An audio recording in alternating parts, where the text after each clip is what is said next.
Langit lagi mendung, sedikit hujan. Jadi video agak sedikit berisik karena atapnya seng. Ini adalah bangunan yang menggunakan panel surya atau tenaga surya.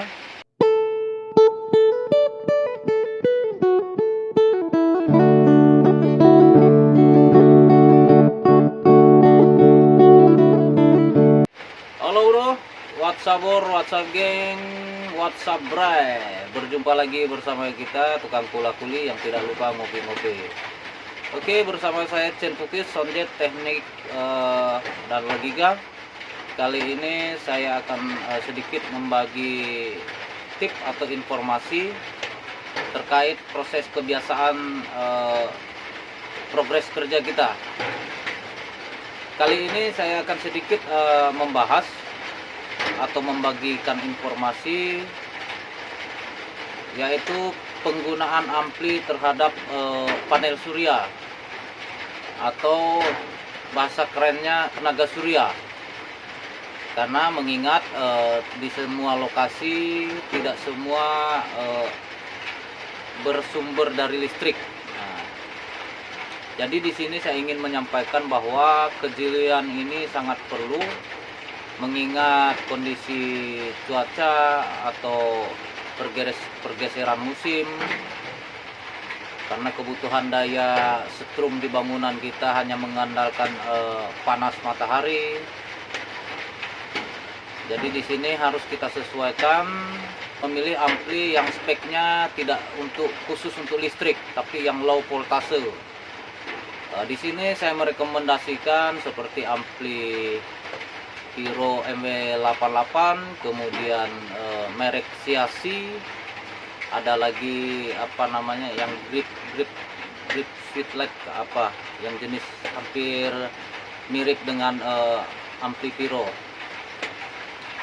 Di sini kebutuhan kita sangat terbatas, apalagi mengingat kita jauh dari sumber listrik, jadi harus kita kondisikan penggunaan ampli itu sendiri. Sebenarnya bukan ampli yang khusus untuk spek listrik itu tidak bisa untuk panel surya, sebenarnya bisa.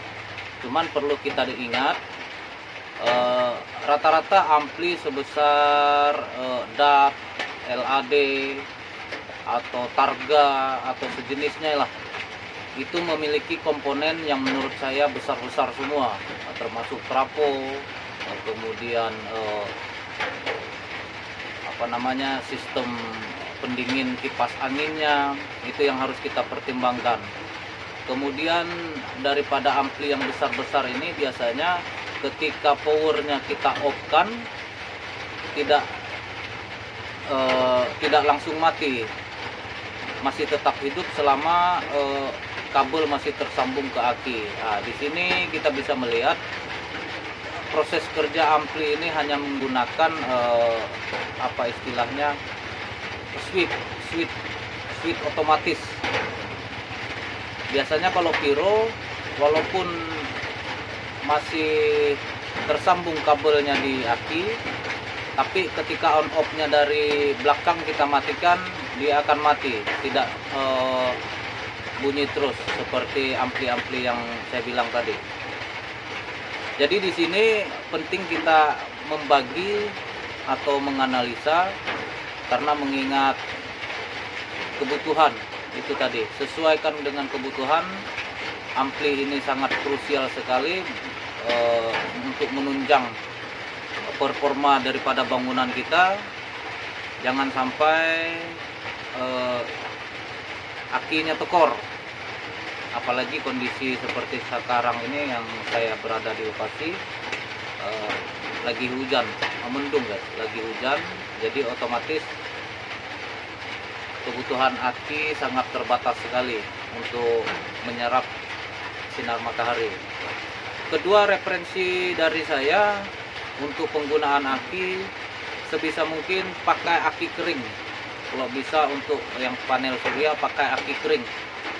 Ketika kita jauh dari lokasi tidak memerlukan waktu yang lumayan untuk ke tempat bangunan kita. Untuk perawatan, solusinya aki kering. Aki kering ini perawatannya tidak rumit, tidak perlu diisi ulang lagi kalau airnya sedikit atau berkurang. Hanya aki kering yang menurut saya sangat simpel, walaupun sedikit berbeda harganya menggunakan air. Tapi di bagian simpel perawatan tidak terlalu kita pusingkan. Ampli yang digunakan sebelumnya yaitu merek LAD. Ini bukan ampli tidak bagus atau rusak, semuanya bagus, semuanya mantap. Hanya saja saya berpikir ampli yang sejenis ini komponennya sangat besar, terutama trafonya, kemudian penggunaan daya pendingin atau kipas anginnya itu sendiri sangat menguras setrum menurut saya. Apalagi kondisi di cuaca seperti ini yang mendung, tidak ada matahari. Nah, saya lebih menyarankan untuk menggunakan ampli kurang lebih merek seperti ini. Saya menyarankan untuk penggunaan Pyro MW88. Kemudian untuk pemilihan aki, banyak jenis aki kering. Ini salah satu yang dipakai Kijio, merek aki kering. Memang sedikit berbeda harganya dengan aki-aki seperti biasa. Oke bro, ini dia sekedar informasi.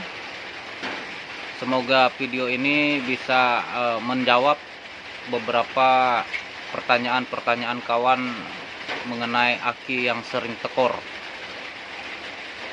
Beralihlah penggunaan pada ampli yang low voltase, jangan yang menggunakan spek listrik.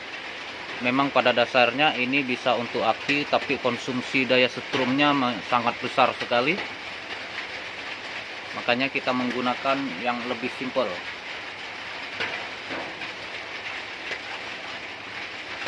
Oke, semoga video ini bermanfaat buat kawan-kawan semua. Ambil hikmah positifnya, tidak ada sesuatu hal yang kita jelek-jelekkan atau mengatakan ini tidak bagus, tapi semua kita kembalikan kepada konsep dan kebutuhan kita. Oke bro, ini adalah beberapa informasi yang saya bisa sampaikan terkait pemilihan perangkat sesuai kebutuhan kita, yaitu ampli, kemudian aki,